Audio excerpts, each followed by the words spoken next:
So Cardi B might just win the award for having the best celebrity trial court case ever, and I'm going to tell you why. Because unfortunately, I think I'm becoming a fan.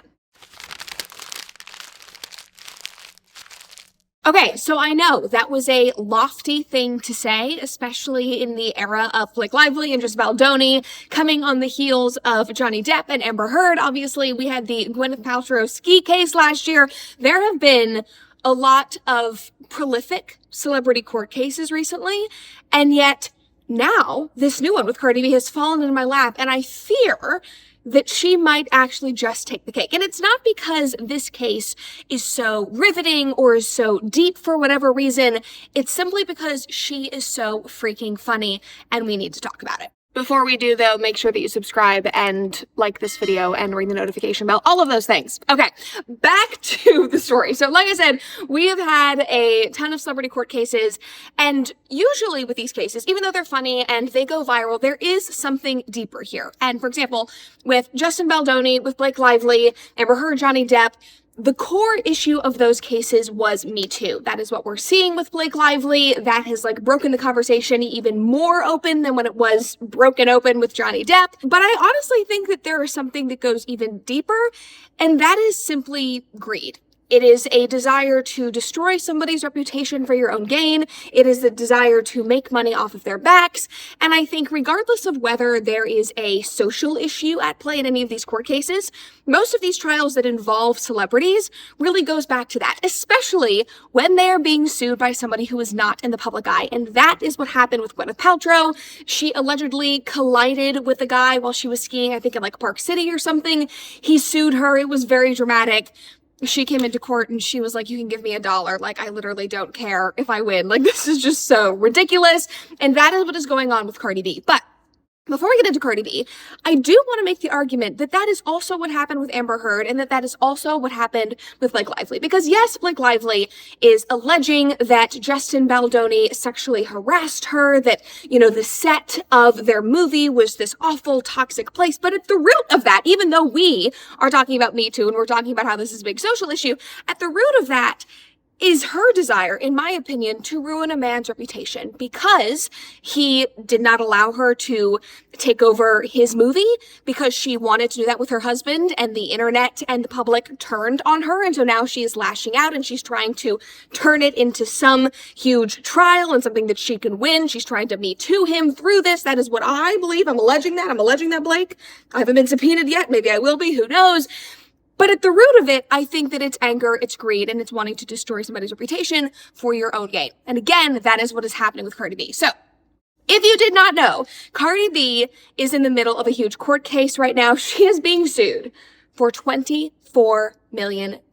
And guys, this is so incredibly entertaining. So, if you don't know the story, because I didn't when I first started seeing all of these clips, Cardi B, I believe she has 3 children now, or maybe she's pregnant with her 3rd. Anyway, she has a couple of children, and when she was pregnant with her first child, and she was going to the OBGYN, she did not want anybody to know that she was pregnant. Obviously, she is somebody in the public eye. She wanted to be able to announce it on her own time.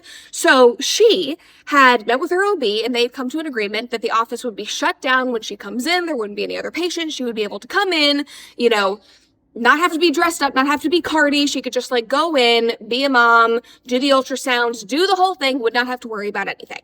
So imagine her surprise when one day she walks in to the OBGYN office and there's a security guard allegedly standing there talking on the phone, sees Cardi walk by and goes, "Oh my God, can you believe who's here? There's a celebrity here. Cardi B is here."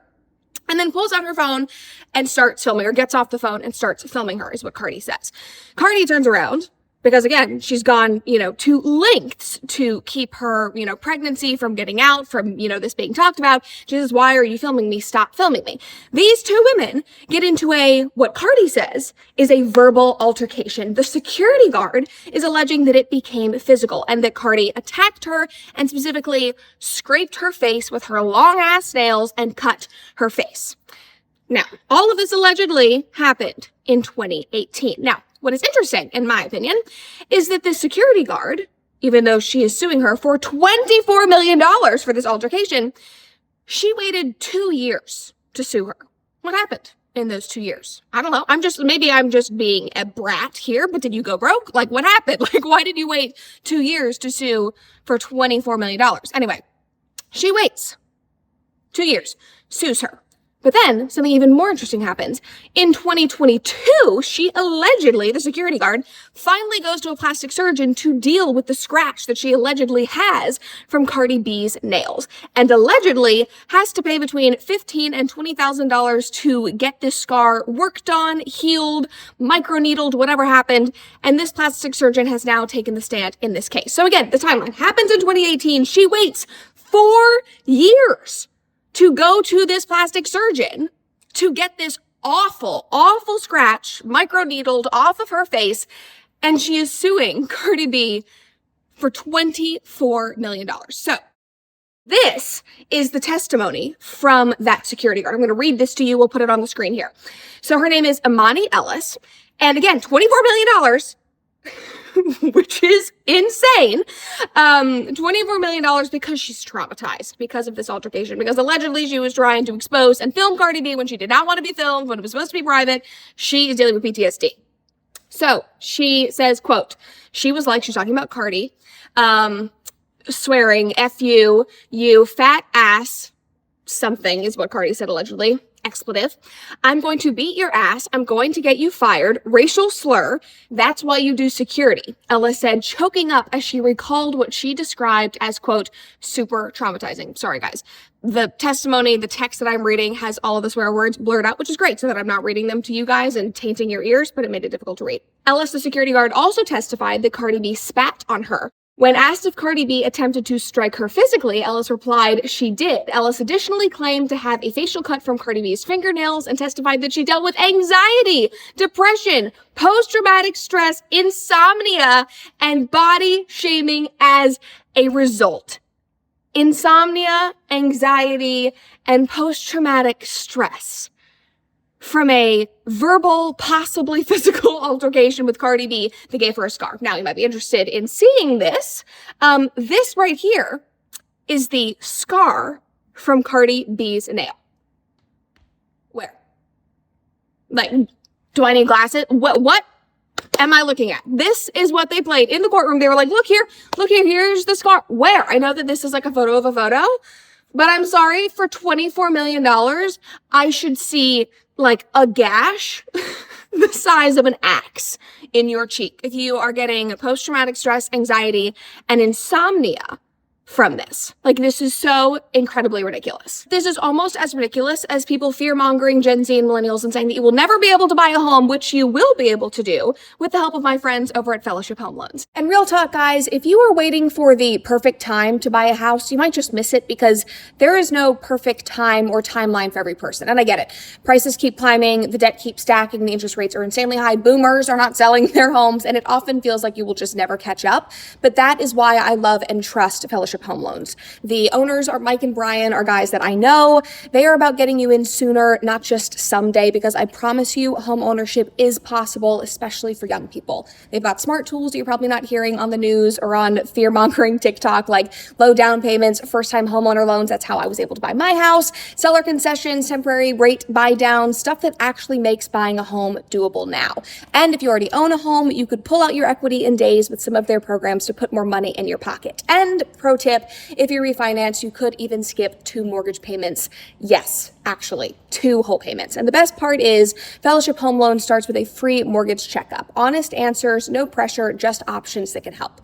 So if you are ready to get started and take a look at what your options are, just go to fellowshiphomeloans.com/Brett and you can get a $500 credit at closing. Terms apply. See site for details. Of course, disclaimer, Nationwide Mortgage Bankers, DBA, Fellowship Home Loans, Equal Housing Lender, NMLS number 819382. Okay, so back to the story.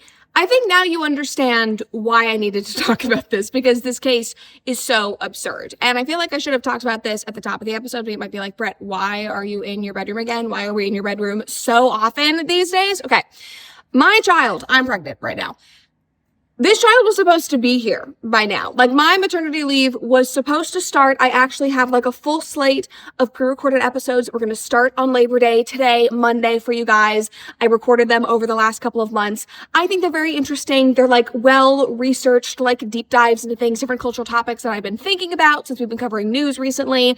I wanted to do some like evergreen things. So I have those ready to go. But then I saw the clips from this trial and I started reading about the absurdity of this. And I was like, oh, no. Since I am still pregnant and I am still waiting, sitting around in my house, we need to do this. But my team is already off. I was like, I do not need to make you guys drive all the way out here to film this. Like, I will sit down in front of my window and we will talk about this. So we're just going to push some of those maternity leave episodes until later because I'm still here and I am still pregnant. Anyway. So moving on, the other reason why I wanted to talk about this, number one, because the case is absurd. Number two, because it's just another incredible example of the court system being used to take advantage of people. The other reason I wanted to talk about this is because the clips are so freaking hysterical. Like, I think that I love Cardi B now. Like, can I forgive her for WAP? She did WAP, right? Yeah, I don't have pregnancy brain. Like, can I forgive her? Possibly. Like, I know she has this like long-standing feud with Candace Owens. And I love Candace. We're good friends. But like, Candace, today, I'm so sorry. But I do have to stand Cardi B. Like, you just have to see these clips. For example, they are talking. They have her on the witness stand and they start asking her questions about this altercation and about the security guard. And this lawyer, who, by the way, we're going to get into in a minute, is just wild. The questions he is asking are crazy. He starts asking about the things that Cardi allegedly said to the security guard, and he brings up her weight. He's like, could you fight this girl? Like, what were you saying to her? Like, how does her size compare to you? And just listen to this clip. Did you call her fat? No, I was calling her a bitch. Did you call her fat? No, I was calling her a bitch. So the lawyer literally asks, did you call her fat? And this comes on the heels of a long conversation of Cardi B being like, yeah, I was like early in pregnancy, hadn't gained a lot of weight. I was 130 pounds. She is like a big security guard. And he's like, oh, you think she's fat? And Cardi literally is like, I'm looking at her and she's bigger than me. And then the lawyer says, oh, so did you call her fat in the moment? Cardi was like, no, but I called her a bitch. Like, that mic drop. Like, you have to love it. Like, she knows that this is a sham of a trial, that this is bogus. It is wild that this even got to trial. And so she's just having fun with it. That is the essence of all of these clips. All right, so the next one is, again, she's pregnant, so she's talking a lot about pregnancy. This lawyer is like, you were fighting her, weren't you? All of this stuff. And Cardi was like, no, because, again, she's bigger than me, and I was 4 months pregnant, which I relate to right now. Like, I'm not trying to fight anyone at almost 10 months pregnant. Am I actually at 10 months pregnant? I think I'm very close to almost being 10 months pregnant. Like, if you're a pregnant woman, you don't want to fight anybody. That's actually a lie. I've had like hormonal rage. I've thrown like pans across the kitchen. So you do have rage, but I'm not trying to get into a physical altercation with anybody. And that is what Cardi B summed up right here. Just listen. And if you wanted to scratch or cut her face with your right hand or your left hand, if you wanted to do it, you could have done it, correct? So you're not disabled. But right? I didn't, because I had a baby inside me. How did she know? Time out. Let's slow down the pace just a little bit. Are you disabled? Yes or no? At that moment, when you're pregnant, I'm very disabled. You want me to tell you the things I can't do? Fine. Literally. Like, if you guys have been watching the show throughout this pregnancy and you have started to see me, like, slowly over time lose my wits and not be able to speak, disabled. Like, my brain is shrinking. I do not want to fight anyone. I'm not going to start a physical altercation with anybody if I can't even speak properly. So I feel for her. Because this is literally a disability. It is a disability that is only made better thanks to my Cozy Earth pajamas. And guys, you know I love them, but Cozy Earth's pajamas and blankets are so comfortable and soft, you will start planning your evenings around them just like me, because their bamboo stretch knit fabric on their pajamas is so unbelievably breathable and soft and comfortable. It actually sleeps cooler than cotton. This, plus their sheets, plus their fuzzy bubble blanket, it is literally heaven on my couch. Their products are staples in our home because they are not only comfy, but because Cozy Earth stands by their quality. Their blankets come with a 100-night sleep trial and a 10-year warranty, and all their apparel is backed by a lifetime guarantee. Just go to CozyEarth.com and use code Brett at checkout for up to 40% off what will become your new favorite pajama set and blankets. Again, guys, that is CozyEarth.com, code Brett, to truly start elevating your downtime with Cozy Earth. And guys, what goes well with downtime? Well, obviously, a hearty dinner with Good Ranchers. Now, I used to think that I knew what I was getting at the grocery store, like I would just shop blindly, until I found out that billions upon billions of pounds of meat gets imported into the US every single year and is still labeled product of the USA, which is literally insane. And that is just yet another reason for why I love and trust Good Ranchers. All of Good Ranchers meat is 100% American. It is raised on family farms from around the country, and it is delivered directly to our doors. The quality is incredible, and I rest easy knowing exactly what I'm putting on my plate, and most importantly, who raised it. So if you guys are ready to make the switch, just go to goodranchers.com and use code Brett40 at checkout to subscribe, and you will get $40 off every box, plus free shipping, plus a free gift in every one of your orders for life. I have gotten their bacon, their seed oil-free chicken nuggets, their Wagyu burgers, which I eat basically every single day, and I love that I can swap out the gift every month to try something new. Thousands of you guys have already made the switch over to Good Ranchers over the past 3.5 years. You guys have left great reviews, which makes me so happy. So visit goodranchers.com and use code Brett to shop American meat you can trust and finally join the party. Again, this line of questioning, it went on for 2 to 3 days. This attorney, I don't know where Imani, the security guard, found him. I don't know if she was driving by on the 405 in LA and saw him on a freaking billboard and called that 1-800 number. I have no idea. I don't know where she found him. His name is Ron Rosen. And the best comparison that I can make is that he has to be like straight out of a sitcom, It's Always Sunny, Better Call Saul, something like that. Or if we were going to compare him to a real life attorney, the only comparison that I can make is the attorney from Young Thug's trial, where Brian Steele, who was Young Thug's attorney, got up and was like, guys, thug means something different than, what you think. Actually, thug stands for truly humble under God. Like, these are the levels of insanity and delusion that we are dealing with right here. Just listen to this interaction. Cardi B is like snapping back and forth, and you have to hear what he says at the end. I don't think I was like on a high level of angry. I was more on a high level of concern. Very concerned. And why were you concerned? Because I'm pregnant and this girl's about to fucking beat my ass. Hello? Hello. Hello, I'm here. I don't know why this is making me laugh so much. Number one, a high level of concern, relatable. But she's like, hello. And he responds and goes, hello, I'm here. What is going on? Like, the levels of incompetence. Does this man even know what she's saying? Does he know anything about Cardi B in the first place?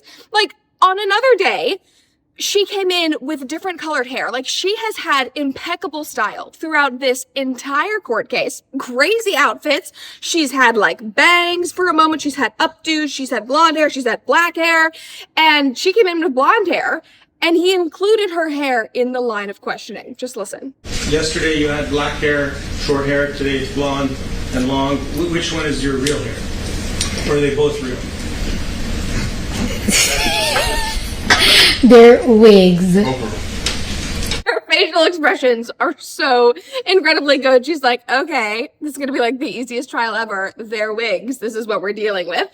He then went into her nails, which I will say is more relevant to the actual trial because allegedly she gashed this woman's face open.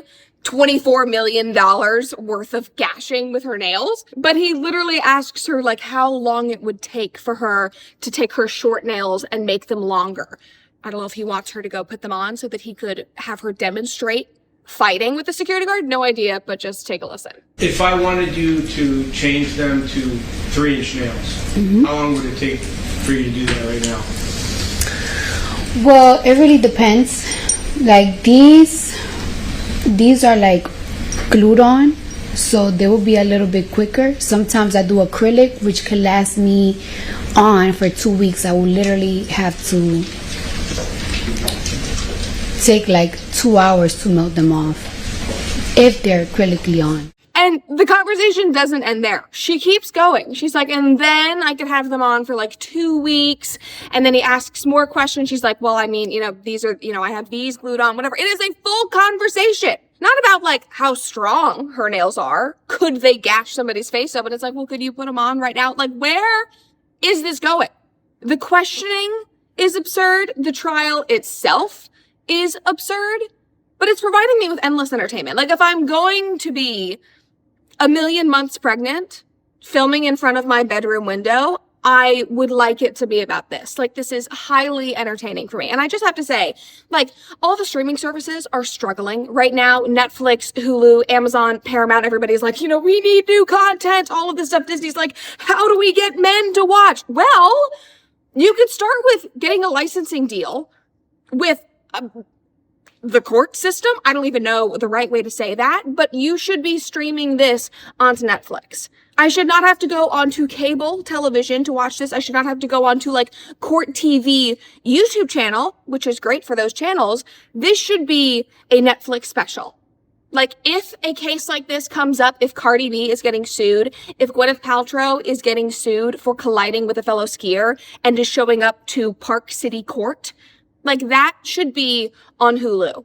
I will sit my butt down. I will watch that. I will subscribe to your streaming platform for that alone. Like, whichever streaming platform wants to be saved needs to get a deal for the Justin Baldoni Blake Lively trial. Like, that will save their entire business model. So anyway, that is just my little tidbit of advice for those in the industry. Anyway, I hope you guys enjoyed these clips as much as I did. I hope that they brought you joy. And again, I do hope that you think about these court cases within that framework, because this one is so blatantly obvious that this is just a shakedown. But even with cases like Johnny Depp, with Justin Baldoni, at the end of the day, that is still what is happening there. It is anger, it is bitterness, it is greed, it is wanting revenge, and it is so blatantly obvious. And you can sue people for anything. Like, it's wild what is happening here. Ask me how I know. You can pull anything out of your ass. Like the fact that she can just sue Cardi B for $24 million because she's butthurt and because she wants to buy a nice house or because she's behind on rent, allegedly, whatever's going on, is truly crazy. And again, at the end of the day, it is about greed. It is about bitterness. We've seen this all the time. We're going to continue seeing it with the Blake Lively, Justin Baldoni trial, which again, like, I didn't get subpoenaed. Everybody got subpoenaed, even Megyn Kelly. I'm here waiting. Anyway, that's what you're seeing in all of these cases. So thank you all for joining me again on my bedroom floor. Maybe I'll see you Thursday. Maybe I'll already have a child, but I knew that this could not wait, so I wanted to pop in here. All right, have a great rest of your Labor Day, and I'll see you guys soon.